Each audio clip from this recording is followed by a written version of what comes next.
युधिष्ठिर ने वंदन किया भीष्म जी का।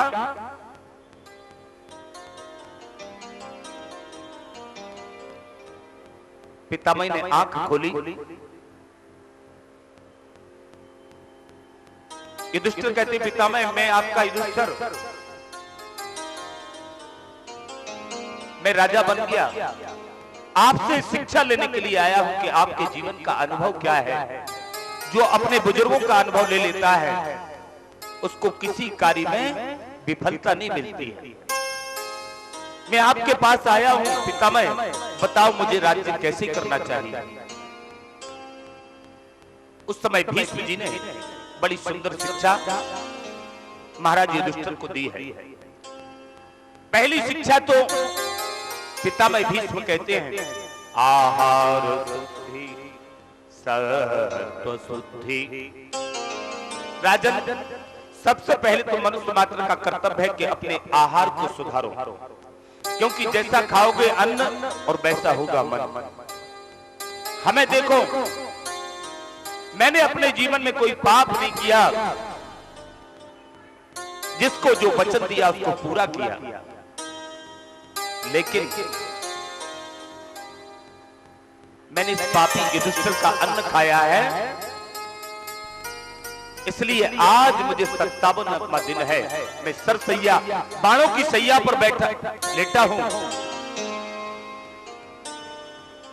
हे युधिष्ठिर, पाप करते समय जीव को ये सोच लेना चाहिए कि पाप वो वस्तु है जो बगैर भोगे नष्ट नहीं होती।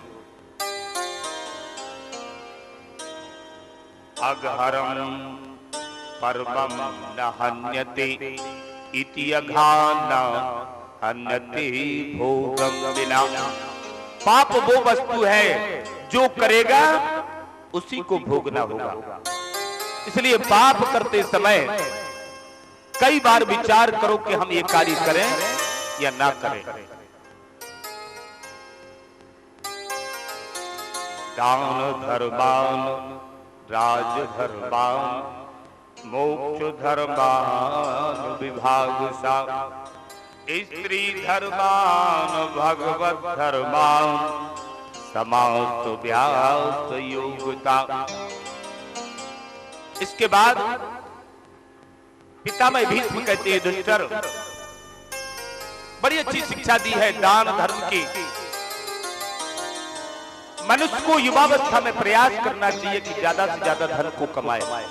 ध्यान देना, और शास्त्र जो भी कहते हो वो कहें, लेकिन भागवत जी कहती हैं कि जब आपकी युवावस्था हो, जवानी हो, उस समय ज्यादा से ज्यादा धन को कमाओ, लेकिन नीति पूर्वक। और जो कमाओ उसमें से 10वां हिस्सा, उसका 10वां अंश दान करिए। दान धर्मा।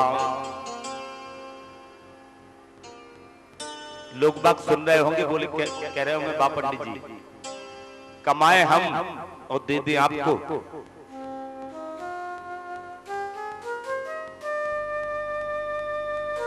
लेकिन हम आपको एक सूक्ति लिखी, असिद्धस्त हता विद्या।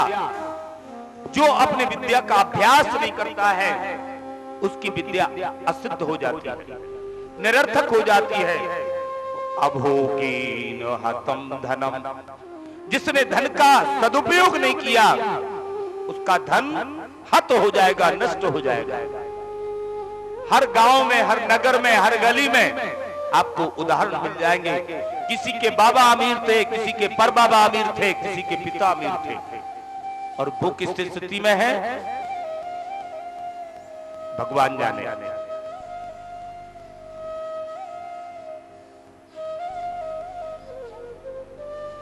जब धन की आने की कई स्रोत हो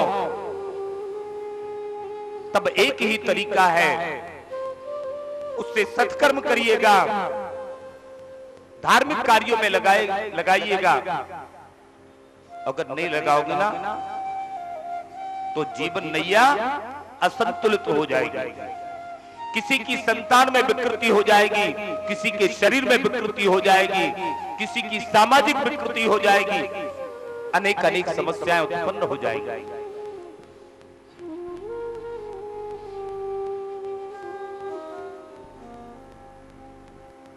एक कुएं में अनेक झिरे हैं पानी के, अनेक झिरों से पानी आ रहा है, कुआं भर रहा है।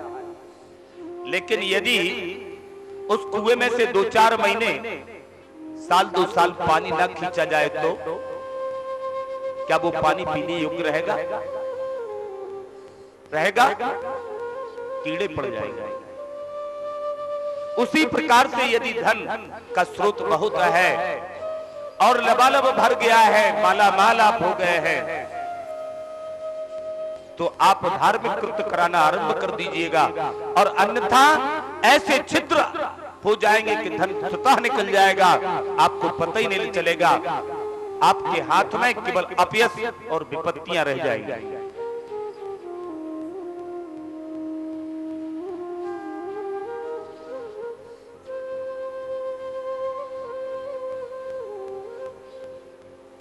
हम जीवन जी रहे हैं, ये जीवन नौका है। एक नौका पानी वाली होती ना। पानी को जब जल को हमें पार करना होता है तो हम नौके में बैठते हैं।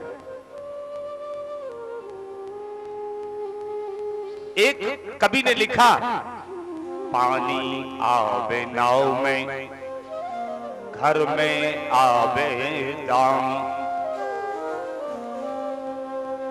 जीवन यात्रा में दाम आ रहे हो, पैसा आ रहा हो, और जल यात्रा में अगर आपकी नौका में जल आ रहा है, पानी आवे नाव में, घर में आवे दाम। दोनों हाथ उलीचिए तभी बनेगी काम। यदि आपने जो पानी नाव में आ रहा है दोनों हाथों से उलीचा नहीं तो आपकी नौका डूबी जाएगी।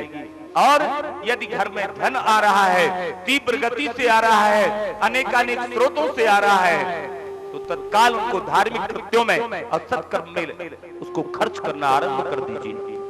नहीं तो वो विकृतियां पैदा हो जाएंगी जिनका आपके पास कोई समाधान नहीं होगा।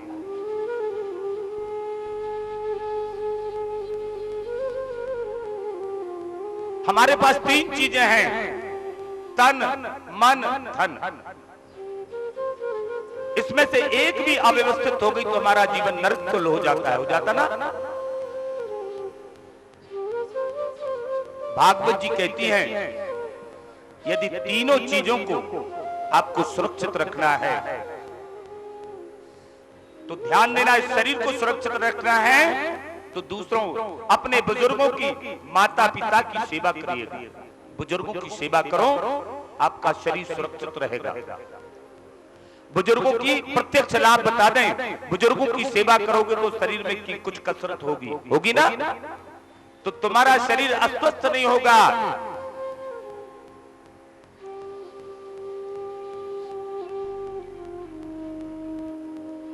धन ज्यादा है तो दान करिएगा। और मन में यदि कोई खराबी आ रही है, मन में कोई विकृति आ रही है तो श्री हरि का स्मरण करिएगा।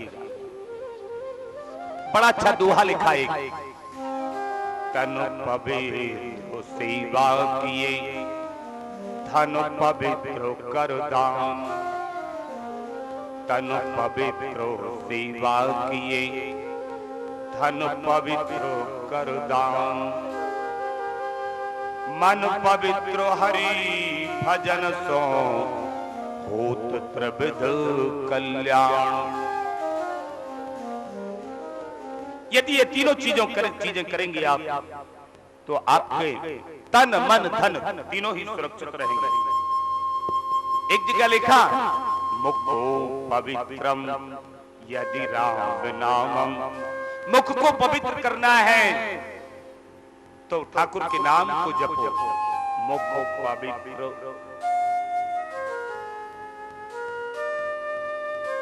मुखो पवित्रम यदि राम नामम। हृदय पवित्रम यदि ब्रह्म ज्ञानम।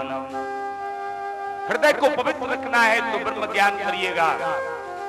चरणों पवित्रम यदि तीर्थगमनं हस्तौ पवित्रं यदि पुण्यदानं हस्तौ पवित्रं यदि पुण्यदानं हस्तौ पवित्रं यदि पुण्यदानं।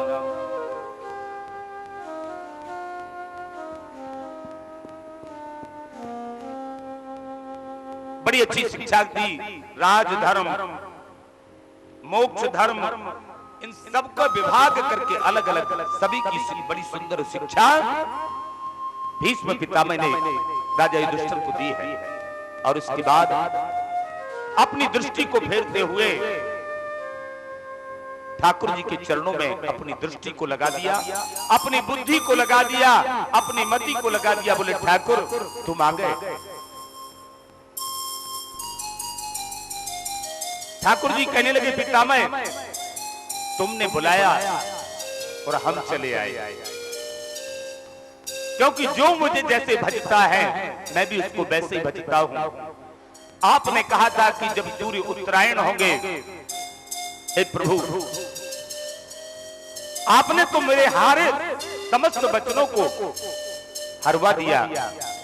तुम जब लड़ाई लड़ रहे थे मेरी प्रतिज्ञा थी कि मैं अस्त्र नहीं उठाऊंगा, शस्त्र नहीं उठाऊंगा, और तुमने प्रतिज्ञा कर ली पितामह कि यहाँ आज जो नाहरी को शस्त्र गहाऊं तो लाजो गंगा तुलसी को शांतनु सुत न कहाऊं।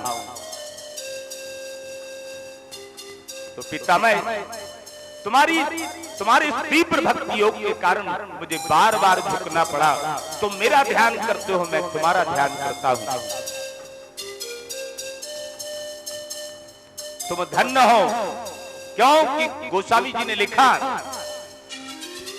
जन्म जन्म मुनि जतन कराई अंतुराम कहिया बतुनाई। सिया राम जय जय राम, सिया राम जय जय। जन्म जन्म मुनि जतन कराई अंतुराम कहिया बतुनाई। सिया राम जय जय राम,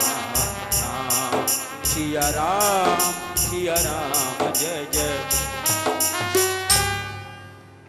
ऐसा शास्त्र कहते हैं कि जीव को अनेकानेक जन्म लग जाते हैं, तब वो ठाकुर अंतिम समय में कृपा करते हैं। लेकिन भीष्म जी तुमने बुलाया, हम आ गए। भीष्म जी ने 11 पुष्पिताग्रा छंदों से भगवान की बड़ी अच्छी स्तुति की, जिसका आशय केवल एक ही है, मेरी भव बाधा हरो श्री राधा नागरी सो, जातन की छाई परे श्याम हरित दुति हो।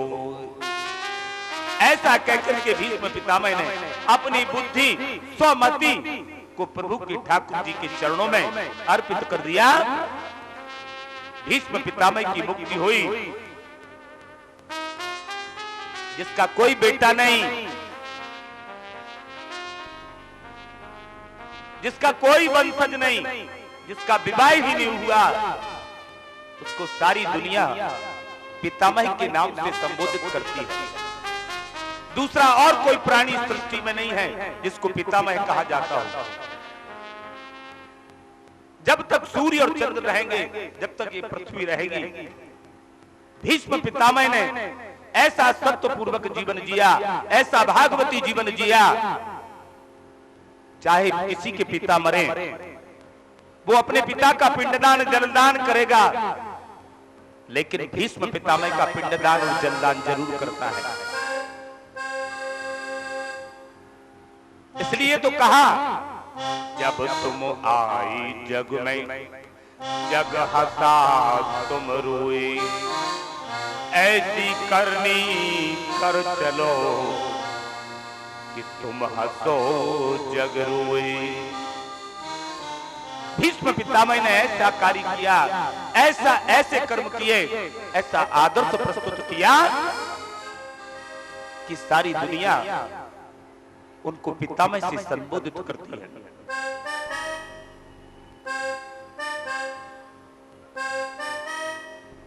भीष्म जी का प्रयाण हुआ। महाराज युधिष्ठिर राजा हैं, 3 यज्ञ किए महाराज युधिष्ठिर ने। कुछ समय और गत हुआ। जिस बालक की ठाकुर जी ने रक्षा की थी, समय आने पर वो बालक गर्भ से बाहर आ गया। निहार भूपति विधिमंतम सन्निष्कर्षे परीक्षत कैक्यसो। लेकिन इस बालक का जन्म हुआ। ये बालक तो बड़ा अद्भुत है। जानते हो क्या हुआ? जैसे इसका जन्म हुआ, ये पालथी मार कर बैठ गया और मालूम क्या कर रहा है? परीक्षत का इत्य सो, सबकी परीक्षा ले रहा है। जितने लोग वहां खड़े हैं, ये स्वर्गीय अभिमन्यु का बेटा है, इसके पिता महाराज नहीं है, इसलिए सारे लोगों को बड़ी आशा है। जैसे इसका जन्म हुआ, सारे लोग आ गए। ये बालक भी अद्भुत है, सबके चेहरों को देखता, ये है, ये भी नहीं, ये है, ये भी नहीं। ये बालक किसको देख रहा है? ये बालक उसको देख रहा है जिसने गर्भ में उसकी रक्षा की थी।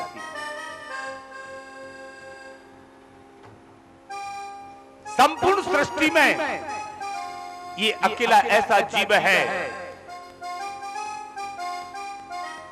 जिसने जन्म बाद में लिया, पहले ठाकुर जी के दर्शन कर लिए।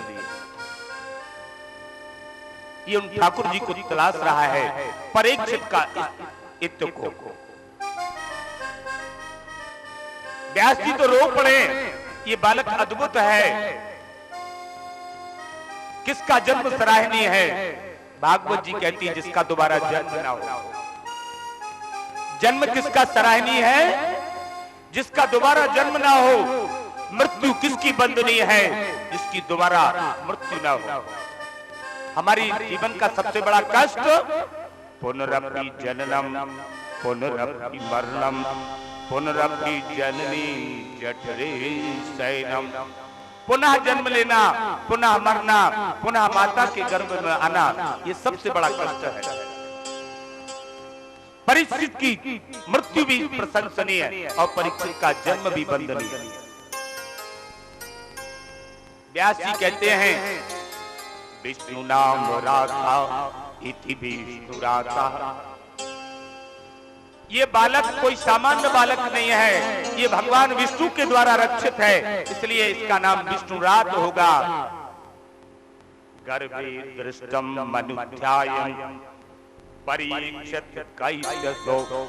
इसने जन्म लेते ही लोगों की परीक्षा ली है, इसलिए परीक्षा लेने के कारण से बालक का नाम परीक्षित होगा।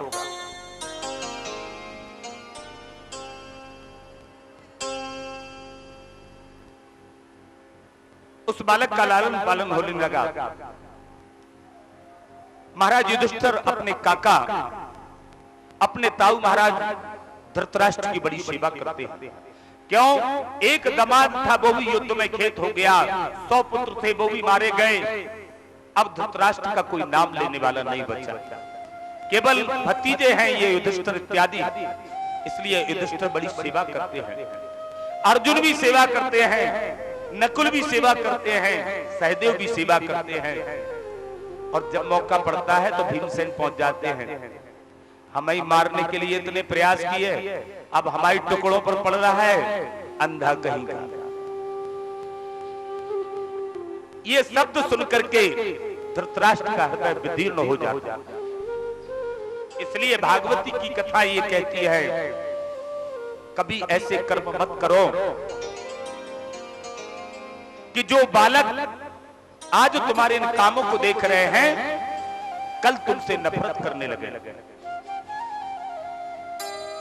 भीम कहता है कि तुमने हमें मारने के लिए लाक्षागृह में बंद करवाया, हमें मारने के लिए तुमने जहर के लड्डू खिलवाए, लेकिन द्वारकाधीश की कृपा से हमारी मृत्यु नहीं हुई। आज तुम हमारे टुकड़ों पर पल रहे हो।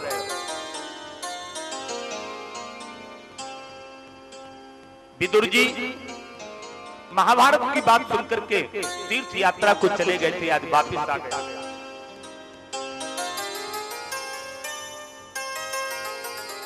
देखा युधिष्ठिर धर्म पूर्वक राज्य कर रहे हैं और धृतराष्ट्र की बड़ी सेवा भी कर रहे हैं। विदुर जी बड़े भाई धृतराष्ट्र के पास पहुंचे, बोले भाई क्या सोच रखा है, आपके क्या हाल हैं? धृतराष्ट्र कहता है मैं ठीक हूं, आनंद से हूं, हमारा भतीजा युधिष्ठिर हमारी बड़ी सेवा करता है। विदुर जी संत थे, धिक्कारने लगे, भाई तुम्हें शर्म नहीं आती है? अरे तुम्हारा नाम लेने वाला कोई एक बेटा नहीं रहा 100 बेटों में, दामाद भी मारा गया, अब किस लिए जी रहे हो?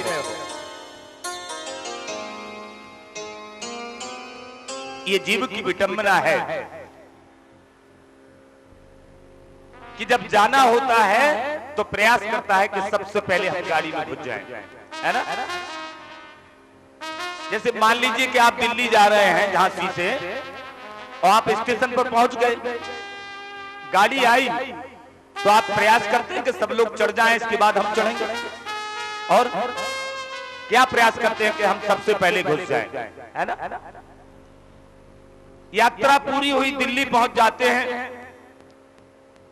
अब दिल्ली जब आ जाती है तो क्या प्रयास रहता है कि जब सब लोग उतर जाए तब हम उतरेंगे। उस समय भी हमारा प्रयास रहता है कि हम पहले उतर जाएं, है ना? वो तो झांसी से दिल्ली की यात्रा है, ये जीवन की यात्रा है। जीवन की यात्रा में जो पहले चढ़े थे नियमानुसार उनको पहले उतर जाना चाहिए, है ना? अपने मन से उतर जाना चाहिए।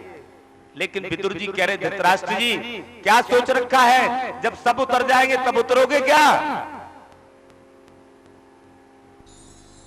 धृतराष्ट्र बोले मैं क्या करूं, अंधा हूं, कहां जाऊंगा? विदुर जी बोले सारे जीवन आंखों पर पट्टी बांधे रहे, अब तो अंतिम अवस्था में कम से कम आंखों की पट्टी खोल लो।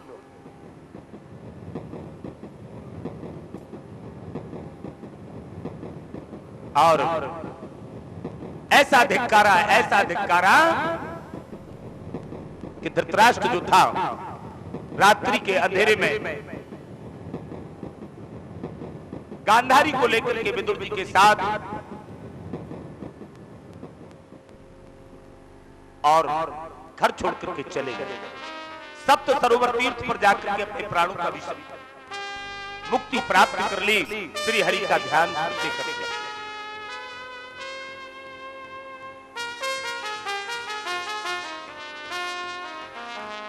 हम लोग क्या करते हैं, पहले बेटे के काम कर रहे हैं, बेटे को पढ़ाया लिखाया बड़ा किया, उसका विवाह हो गया, अब फिर कहते हैं कि अब बस एक नाती हो जाए और हम ये चाबी बहू को दे देंगे। नाती आया तो मान लीजिए वो कह रहा है कि अब दुनिया से तुम्हारा नाता कम हो गया है, समझ जाओ, लेकिन हम फिर भी नहीं मानते और हमारी तृष्णा बढ़ती जाती।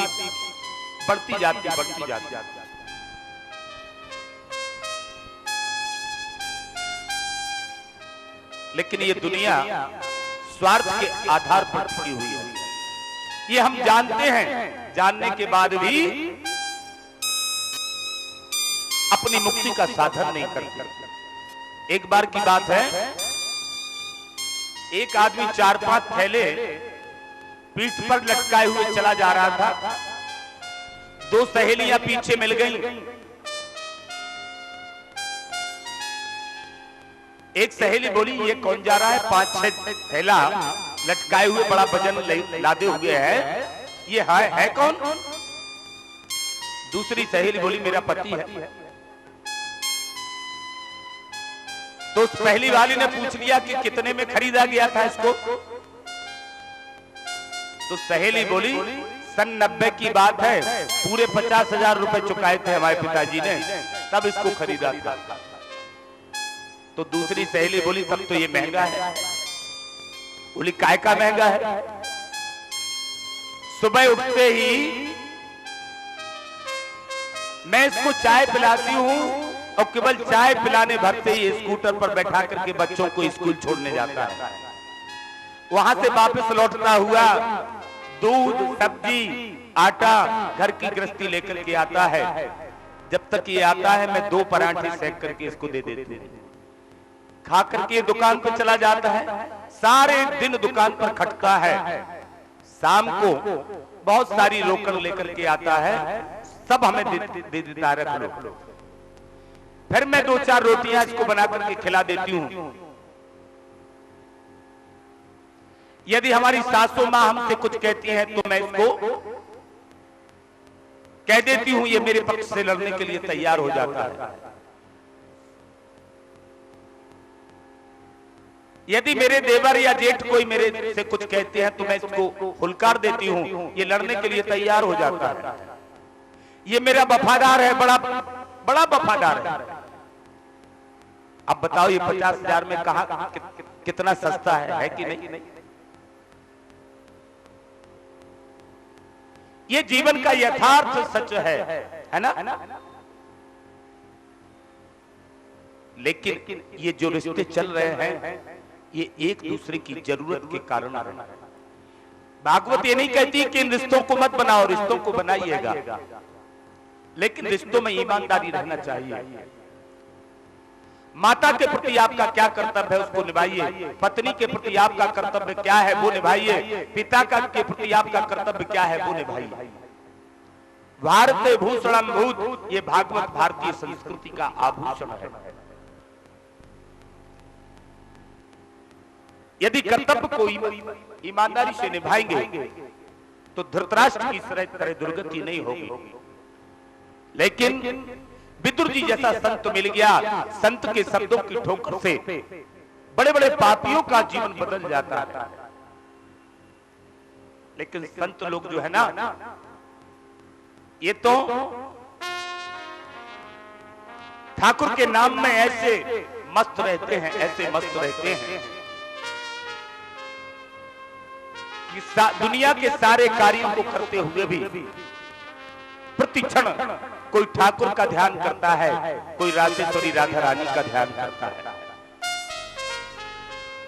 ऐसे एक ब्रज रसिक हमें मिले जो रास्ते में चले जा रहे थे। हजारों लोग जा रहे थे, वो किसी को नहीं देख रहे थे। वो तो केवल एक ही बात गुनगुना रहे थे,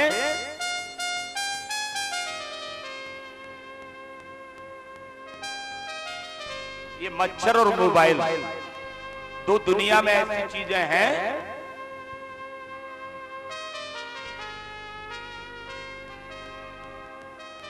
एक ही चीज गुनगुनाते हुए चला जा रहा था वो भक्त। मैंने सुना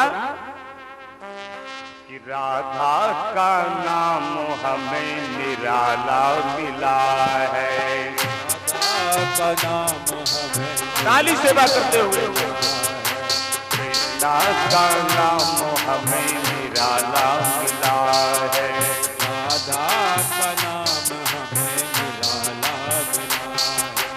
अमर हो जामरत का प्याला मिला है, अमर हो गाइए का प्याला मिला है, अमर हो जामरत का प्याला मिला है, अमर हो जा अमृत का प्याला मिला है। राधा का नाम हमें निराला मिला है, राधा का नाम ताली सेवा करते हुए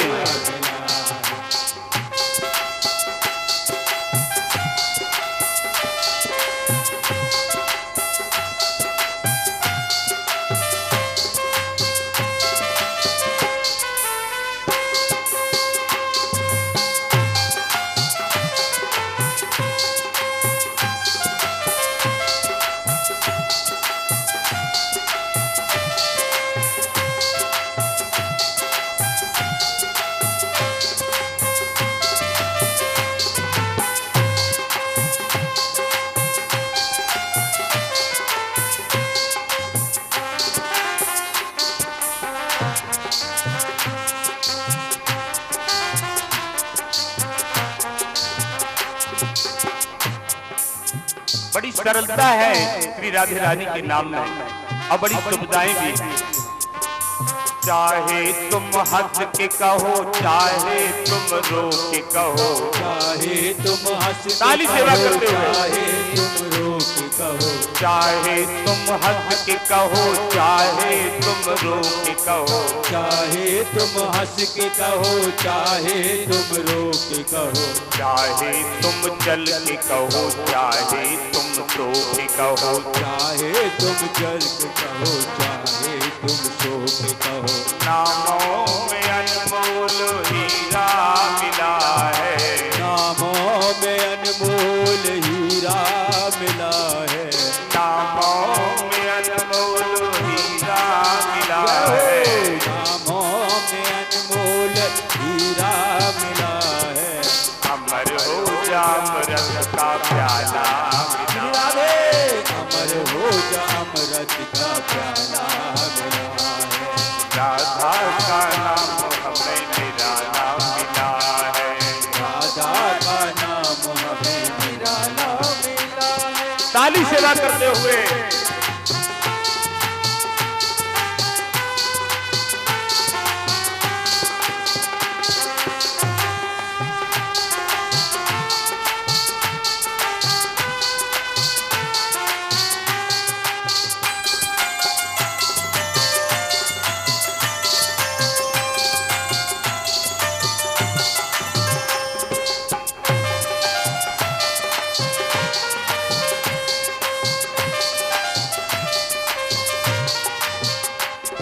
एक बात बताएं आप लोगों को, ये माताएं तो ताली सेवा कर रही हैं, लेकिन पीछे जो भाई लोग बैठे हुए हैं इन्हें शर्म आती है। लेकिन आप लोगों के लिए बता रहे हैं, जो यहाँ ठाकुर जी की सेवा में ताली नहीं बजाता ना, फिर बाहर की दुनिया में उसको बहुत तालियां बजाना पड़ती हैं सारी जिंदगी। प्रेम से बोलो राधे राधे राधे।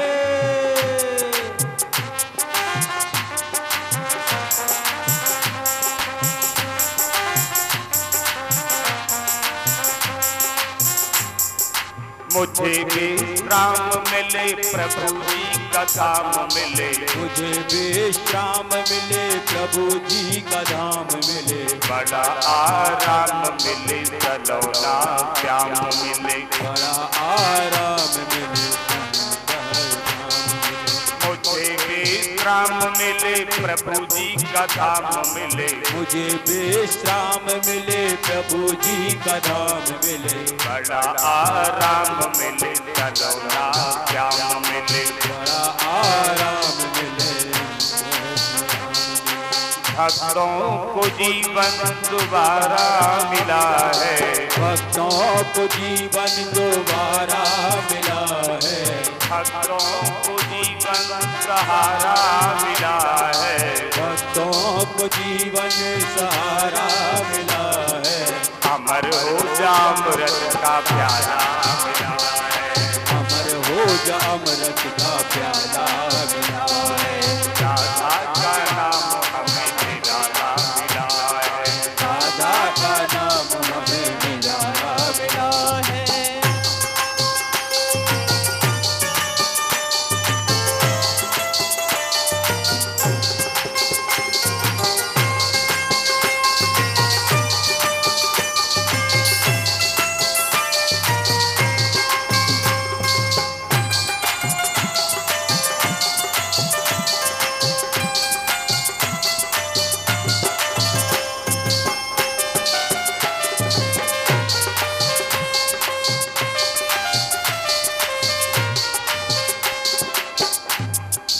हमारी राधा रानी वो है बरसाने वाली, हमारी जो राधा रानी वो है बरसाने वाली, दुखों को हरने वाली, दुखों को देने वाली, दुखों को हरने वाली, सुखों को देने वाली। हमारी राधा प्यारी वो है बरसाने वाली, हमारी तो राधा प्यारी वो है बरसाने वाली, दुखों को हरने वाली, दुखों को देने वाली, दुखों को हरने वाली, सुखों को देने वाली। संतों को जीवन सहारा मिला है, संतों को जीवन सहारा मिला है, भक्तों को जीवन दोबारा मिला है, भक्तों को जीवन सहारा मिला है। अमर हो जा अमृत का प्याला मिला है, अमर हो जा अमृत का प्याला मिला है। राधा का नाम हमें निराला मिला है, ओ राधा का नाम हमें निराला मिला है।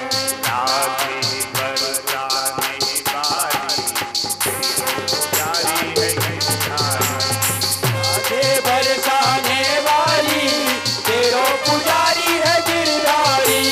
राधे बरसाने वाली, तेरो पुजारी है राधे बरसाने वाली, तेरो पुजारी है गिरधारी।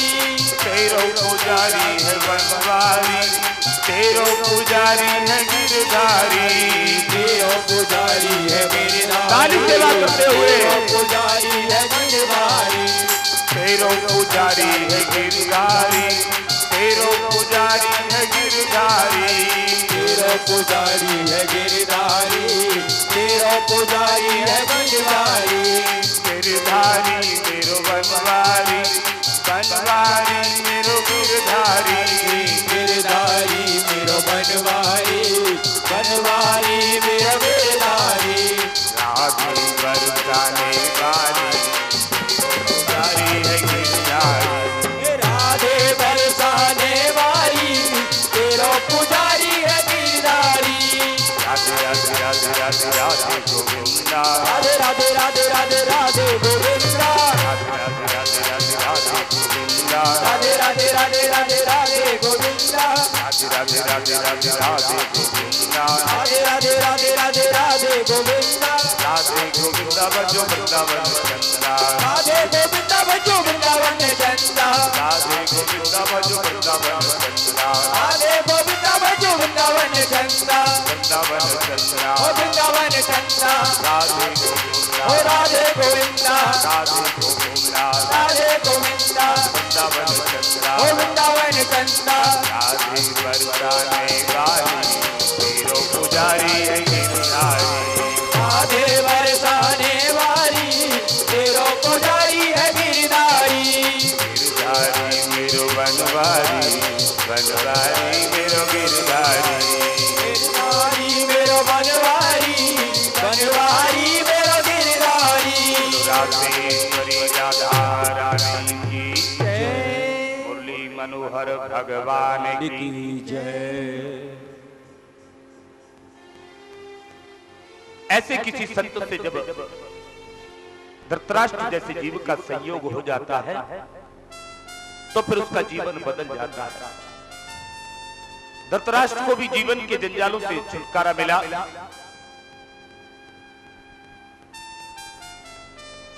महाभारत की कथा बड़ी लंबी है। श्री कृष्ण जी पांडवों को व्यवस्थित करके द्वारिका नगरी में चले गए। अर्जुन भेजने गया था, वहां से जब अर्जुन वापस आए तो अर्जुन का मुख निस्तेज है।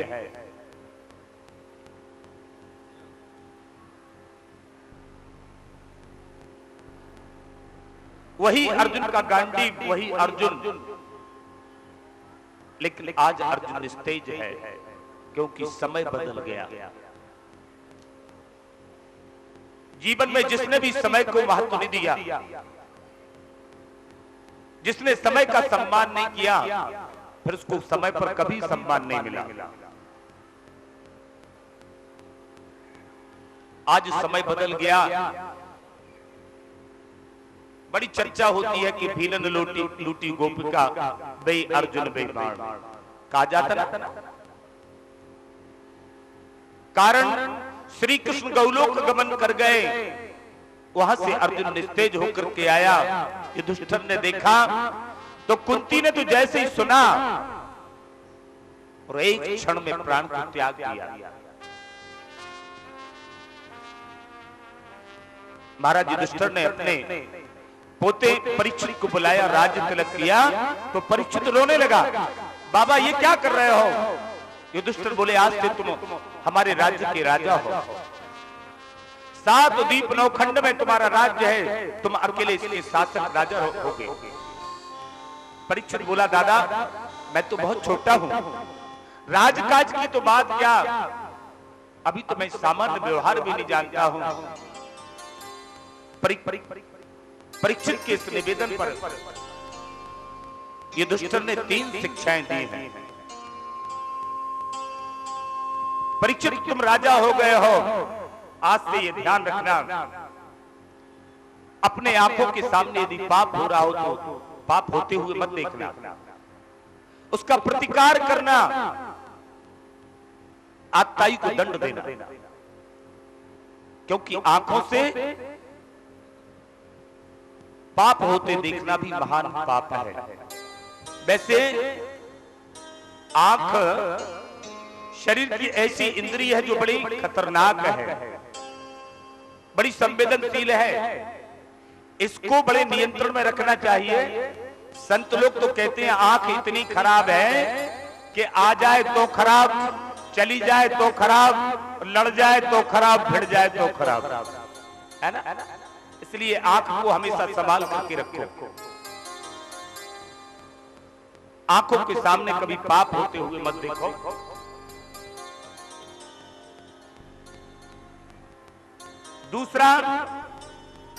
दूसरी शिक्षा यदि परीक्षित यदि शत्रु शरण में आ जाए तो उसको क्षमा कर देना, शरणागत की रक्षा करना। और तीसरी बात सबसे महत्वपूर्ण ये कि अतिथि देवो भव, यदि कोई अतिथि घर में आ जाए तो देवता की तरह उसका सम्मान करना, ये हमारी संस्कृति है। मालूम, पहले जब कोई अतिथि आता था तो बाहर दरवाजे पर बैठा हुआ बुजुर्ग कहता था जोर से, अतिथि आया, माने अंदर तक आवाज पहुंच जाए कि अतिथि के स्वागत सत्कार की व्यवस्था की जाए। तो बुजुर्ग कहता था अतिथि आया, भीतर से आवाज आती थी भगवान आया। आज अगर अतिथि आ जाते हैं, कोई धीरे से कहता है अतिथि आया, तो भीतर से दर्राने की आवाज आती है मानो तूफान आया। प्रेम से बोलो रात बिरा।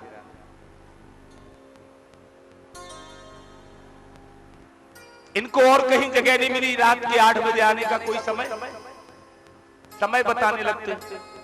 अरे भाई, कोई आपको अपना समझ करके आपके घर पे आया है,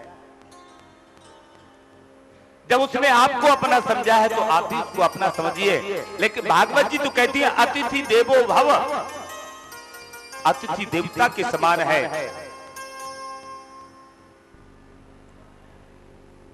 ऐसा कहकर के परीक्षित 5 भाइयों और द्रौपदी के सहित हिमालय को गमन कर गए, उत्तर दिशा में चले गए और अपनी सदगति बना ली। परीक्षित का विवाह हुआ मत्स्यराज विराट के पुत्र राजा उत्तर की बेटी जिसका नाम है इरावती। इरावती के साथ परीक्षित राजा की पत्नी का नाम है इरावती। 4 बेटे भी हुए, जन्मेजय, श्रुतसेन, भीमसेन, उग्रसेन। ये उनके 4 बेटों के नाम हैं। परीक्षित का जो राज्य है धर्म पूर्वक चलता है, किसी को कोई पीड़ा नहीं, किसी को कोई कष्ट नहीं। भेष बदल करके जाते हैं महाराज परीक्षित, देखते हैं हमारे राज्य में कोई पापाचार, अनाचार, अत्याचार तो नहीं हो रहा। क्योंकि भागवत जी कहती है कि जो राजा प्रजा से कर लेकर के उसकी रक्षा नहीं करता है वो पापी है। मंदिरों में भी जाते हैं, लेकिन कब जानते हो, बड़ा बेटा जन्मेजय राज कार्य में कुछ सहयोग करने लगा। जब बड़ा बेटा घर के कामों में सहयोग करने लगे तो पिता का दायित्व है कि थोड़ा सा अपने लिए समय निकालना शुरू कर दे, ठाकुर जी के मंदिर में जाए, ठाकुर जी की सेवा धीरे धीरे बढ़ाना शुरू करे। परीक्षित राजा मंदिरों में जाता, भेष बदल करके साधु संतों की सेवा करता, और हम लोग तो पास में ही मंदिर है और कहते हैं समय ही नहीं मिलता। कभी तक कष्ट या तकलीफ होती है तो मंदिर आते हैं, प्रभु बुखार ठीक कर दो, 5 रुपए के बिल्कुल मीठे मीठे बेसन के लड्डू आपको चढ़ाएंगे। भगवान भी कहते हैं डॉक्टर के पास 500 रुपए देता है, मुझे 5 रुपए के लड्डू बता रहा है।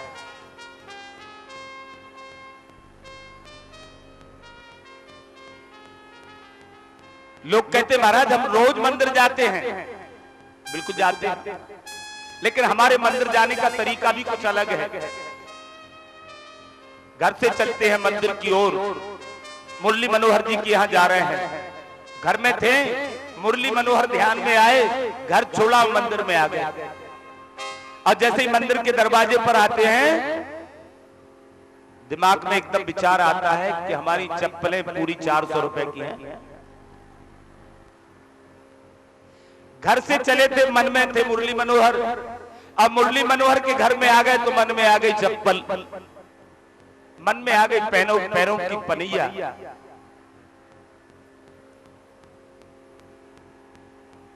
तो ऐसी जगह अपने जूतों को रखते हैं, चप्पलों को रखते हैं कि ठाकुर जी भी दिखते रहे और जूते चप्पल भी दिखते रहे।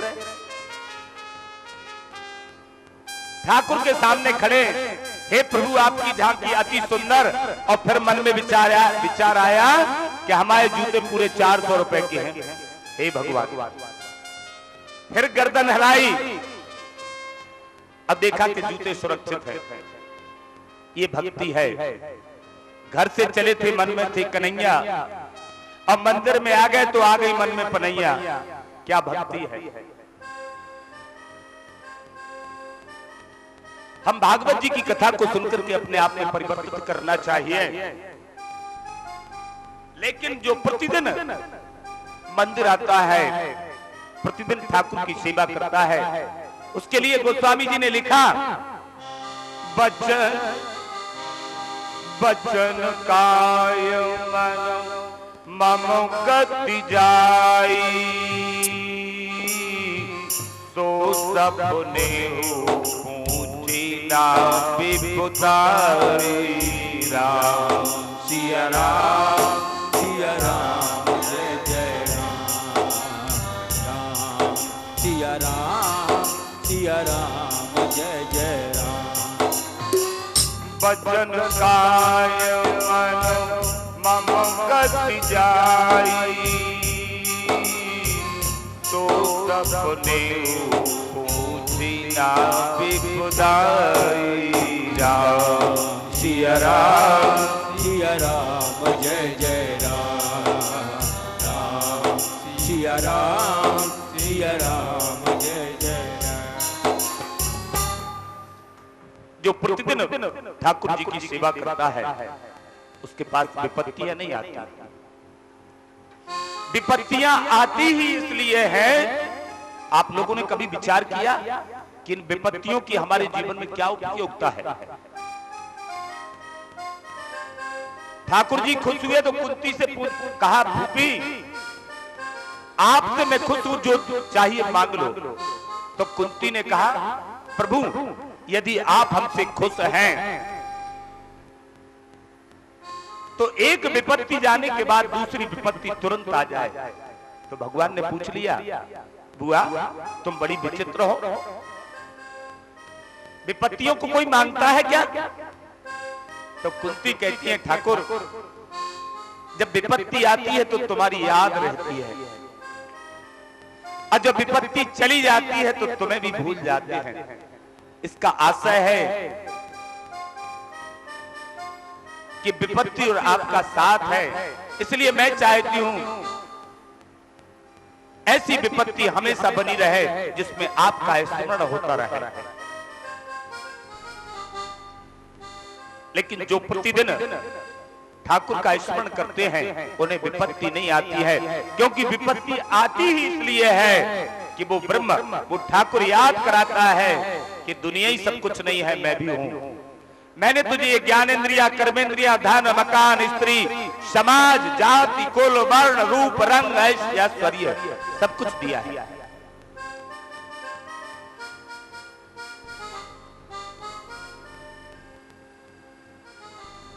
इसके बाद एक दिन की बात है, परीक्षित राजा भ्रमण पर था। एक दृश्य देखा उसने कि एक गौ और एक बैल आपस में वार्तालाप कर रहे हैं। पास में गया, देखा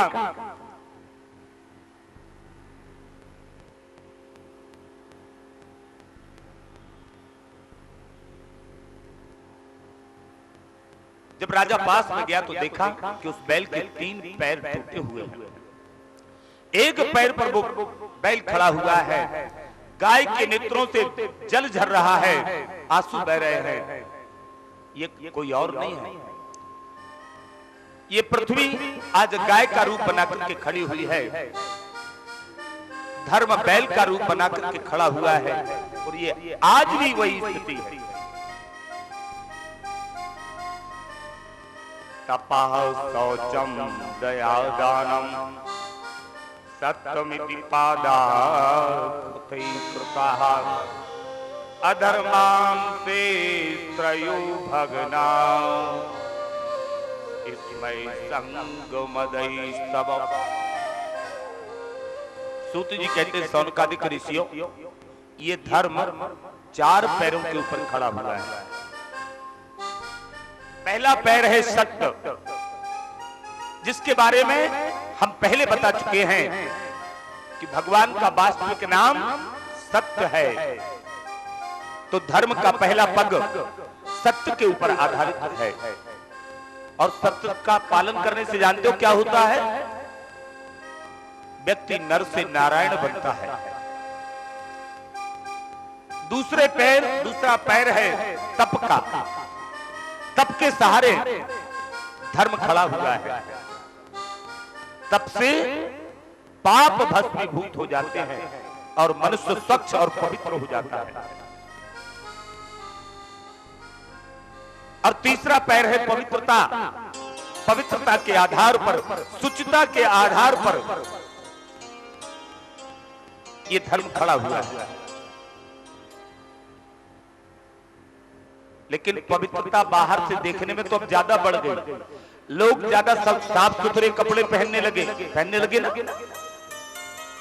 घरों में देखो सफेद टाइल्स लगे हैं, है ना? ये पवित्रता है।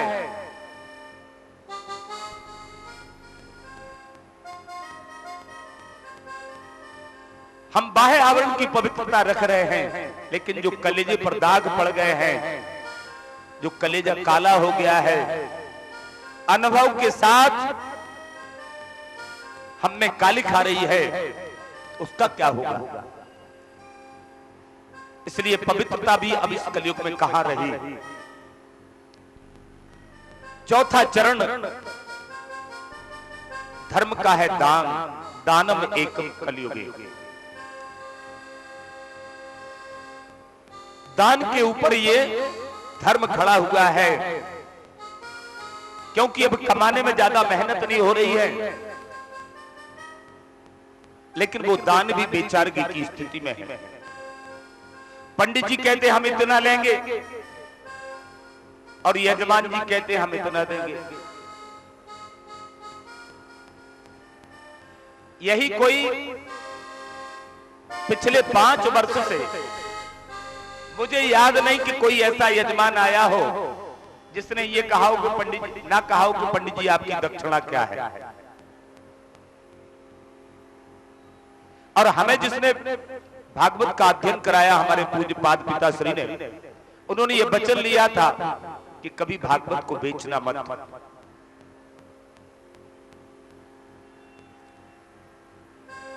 लोग कहते हैं कि पंडित जी आपको अपना स्टैंडर्ड अप करने के लिए कुछ दक्षिणा बढ़ानी चाहिए, बताना चाहिए लोगों को, इससे आपका स्टैंडर्ड मेंटेन नहीं होता। ये दान की परिस्थिति बन गई। यहां बहुत से लोग व्यापारी भी बैठे हुए हैं। 2005 के पहले हमने उस समय से भागवत की कथा शुरू की थी, 1991 से, जिस समय ये संगीत का कोई प्रचलन नहीं था। भागवत बड़ी सात्विक और पवित्र दृष्टि से सुनी और कही जाती थी। यजमान के ऊपर बोझ भी कम पड़ता था और ये कथा 2 समय हुआ करती थी, पूरे 4-4 घंटे। और उस समय कथा का व्यास ही सारे नियमों का पालन करता था, वही पाठ करता था। लेकिन उस समय ये भागवत की कथा समाज को परिवर्तन के काम में आती थी और समाज का परिवर्तन भी करती थी। ऐसा नहीं है आज भी परिवर्तन हो रहा है, लेकिन आज परिवर्तन की गति कम पड़ गई, बहुत धीमी है। हम आपको बात बता दें, किसी भी भागवत के वक्ता को दक्षिणा मिलने पर शायद उतनी खुशी न होती हो जब कोई श्रोता प्रत्यक्ष रूप से, फोन से, अप्रत्यक्ष रूप से ये कहता है कि पंडित जी हमने आपकी कथा को सुनकर के ये आचरण, ये जो खराब आचरण था ये छोड़ दिया। उस समय जो सुख मिलता है वो सुख कोई दक्षिणा ऐसी नहीं है जो दे सके। ये परमहंसों की संगीता है।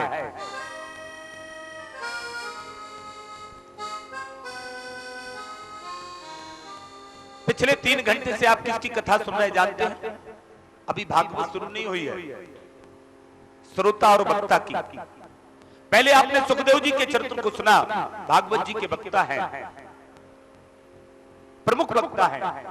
और अब परीक्षित राजा की कथा सुन रहे हैं जो भागवत जी के प्रमुख श्रोता हैं। नवधा भक्ति में श्रवणम कीर्तनम विष्णु स्मरणम पाद सेवनम। ध्यान दें, परीक्षित राजा श्रवण भक्ति का आचार्य है, उससे अच्छी कथा और कोई नहीं सुन पाया। इसलिए परीक्षित राजा को शास्त्रों में श्रवण भक्ति का आचार्य बताया गया है। और सुखदेव जी कीर्तन भक्ति के आचार्य हैं। कीर्तनम, जिसमें ईश्वर की कीर्ति गाई जाए। हम लोगों ने कीर्तन का गलत अर्थ ले लिया है। जिसमें ईश्वर की कीर्ति गाई जाए वो कीर्तन।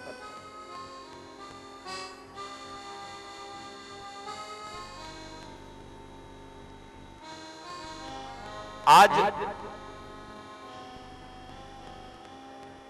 इतने ज्ञान यज्ञ हो रहे, इतने भागवत हो रही हैं कि शायद सत्यनारायण की कथा कम और भागवतें ज्यादा हो रही है। हमारी बात सच है ना? इतने ज्ञान यज्ञ होने के बाद समाज लगातार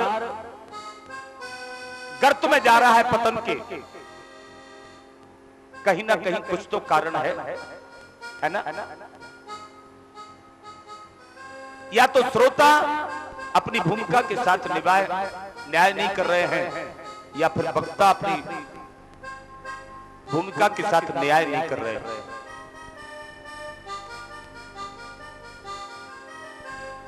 भागवत कोई ऐसा विषय नहीं है। आज लोग क्या कहते हैं, बोले भागवत का कार्यक्रम है।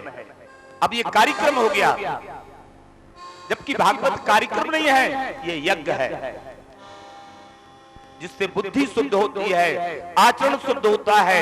इसको श्रवण करने से जीवन में परिवर्तन आता है।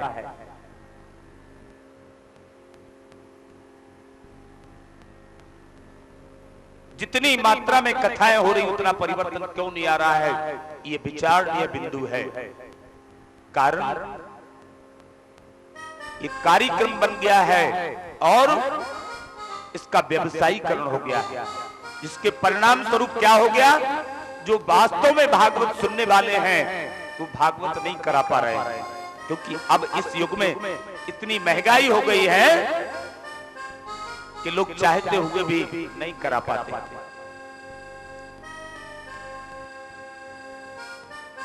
ये दान की विडंबना हो गई। दानम एकम कलयुगे, जिसके आधार पर यह धर्म खड़ा हुआ है।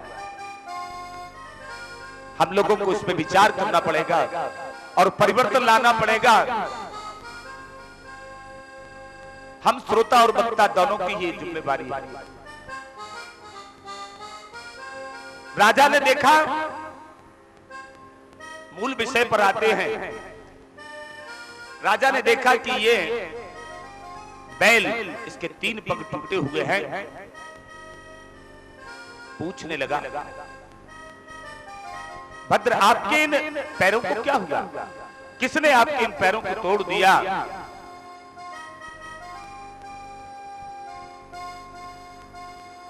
बैल कहता है, राजन कर्मणा जायते जंतु कर्मणैव बिलबिलीयते। मनुष्य को जो भी यहाँ पृथ्वी पर प्राप्त होता है, ये और किसी की देन नहीं है। सुखम दुखम भयम क्षेमम, जो कुछ उसको मिलता है ये उसके कार्यों का, कर्मों का परिणाम है। इसलिए मुझे नहीं मालूम इन पैरों को किसने तोड़ दिया, क्योंकि धर्म धर्म है। किसी पर आरोपित करना ये धर्म का काम नहीं है। ये तो हम लोगों का काम है। काम बिगड़ जाने पर भी प्रयास करते हैं कि इसका दोषारोपण दूसरे पर हो जाए, दूसरे पर काम बिगाड़ने का ठीकरा तोड़ते हैं। इसी बात को गोस्वामी जी ने लिखा,